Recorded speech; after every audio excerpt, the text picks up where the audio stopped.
The first presentation will be by Sundari Ravindran. Sundari will speak on health reforms experience and the World Bank. The World Bank has been promoting what is called HSDP in several states of India for the last 10 to 12 years. Dr. Sundari Ravindran, she is a professor at the Achyuta Menon Center for Medical Sciences in Trivandrum. She has also worked in several national and international organizations.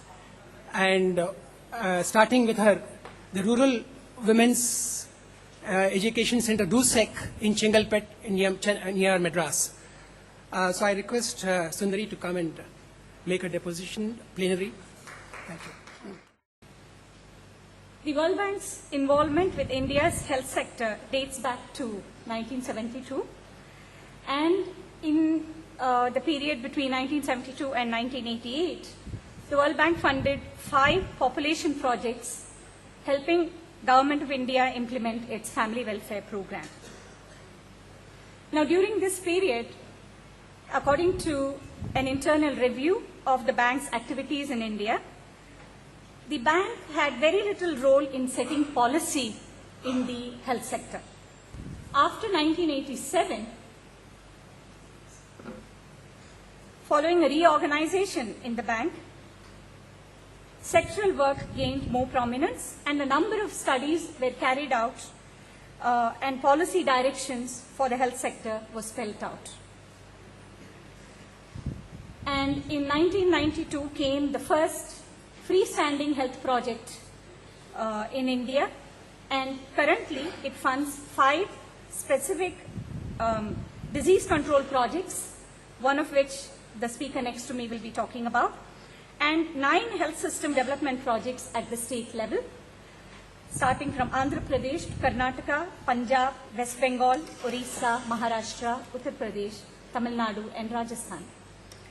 I just want to place this within the international context that starting 1987, the bank has been setting directions in the health sector globally as well. And one of its very well-known publications, the 1993 World Development Report, which set out the agenda for marketization and for the state's reduced role within the health sector, and reforms funded by World Bank loans have been initiated in more than 60 countries at last count and what is happening in India is just a part of what's happening globally. Next. Now, a 1997 document makes recommendations for what the health sector in states should do. One was that they should develop essential package of services. Now, this is a euphemism. It essentially means that the state should not be funding anything except a small group of services which have positive externalities and are cost effective, meaning mostly preventive healthcare, immunization programs and the like. Second, that they should create an enabling environment for the private sector. For example, that the private sector should be promoted where they have significant comparative advantage, like specialty services.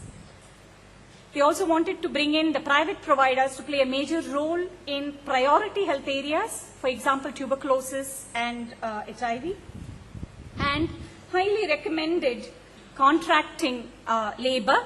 And the report actually says that contracting labor is more efficient and effective than directly hired labor. So this seems to form the backbone of what has happened in health system development projects in the different states. Next. Why state-specific interventions by the World Bank?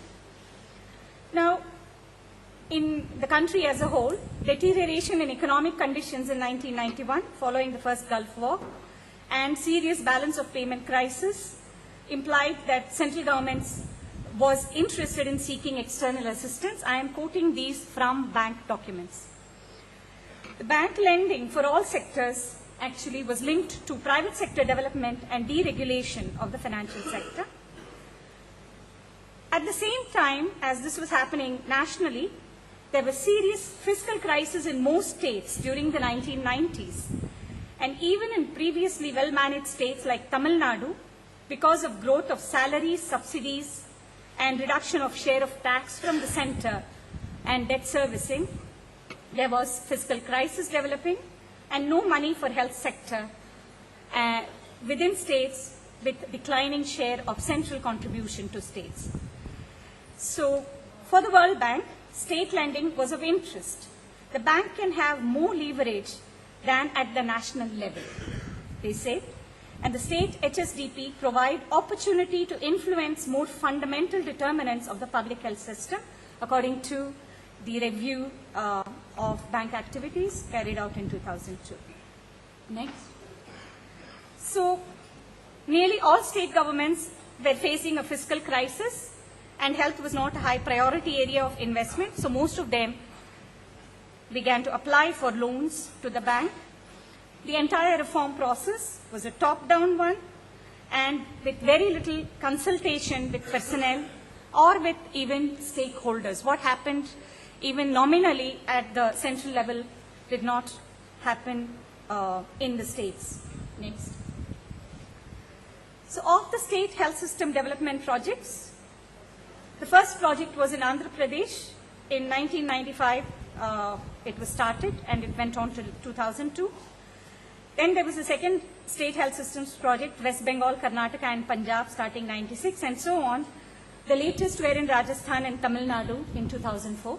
The loan amounts were anywhere between 100 and 150 million, barring Orissa, which has a slightly smaller amount, million US dollars.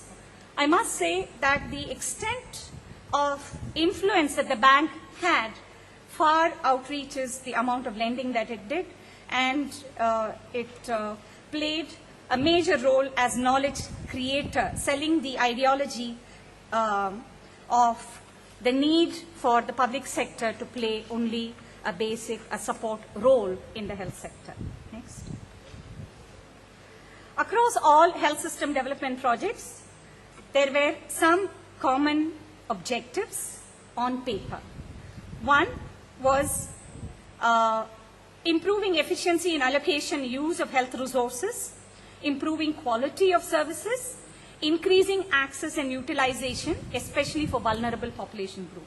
The poor and the SC/ST are always included in all the 9 documents, but women were mentioned in some and not in others. As indicators, they have mentioned maintaining the state share of allocation to health, at least at the levels at the start of the project.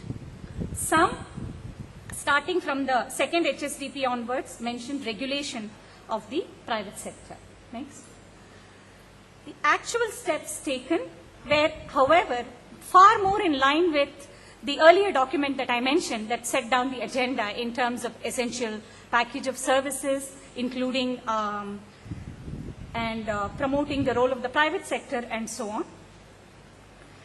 In all HSDPs, improving physical infrastructure and equipments has taken a major share of the resources. User fees have been implemented in secondary and tertiary hospitals across all HSDPs.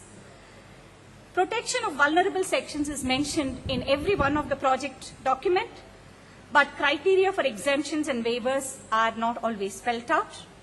Contracting out to private sector has been actively promoted. In many instances, in the secondary and tertiary care hospitals, proportion of pay ward beds were increased as a means of raising more revenue. In Andhra Pradesh, for example, 75% of paying beds were categories A and B, meaning these category A and B people had to pay for all services, diagnostic services, surgeries, etc., and pay bed charges that were 30 to 50 rupees. And similar practices in other HSDPs. But one of the things was that out-of-pocket expenses increased by default, more because less services were available that were free.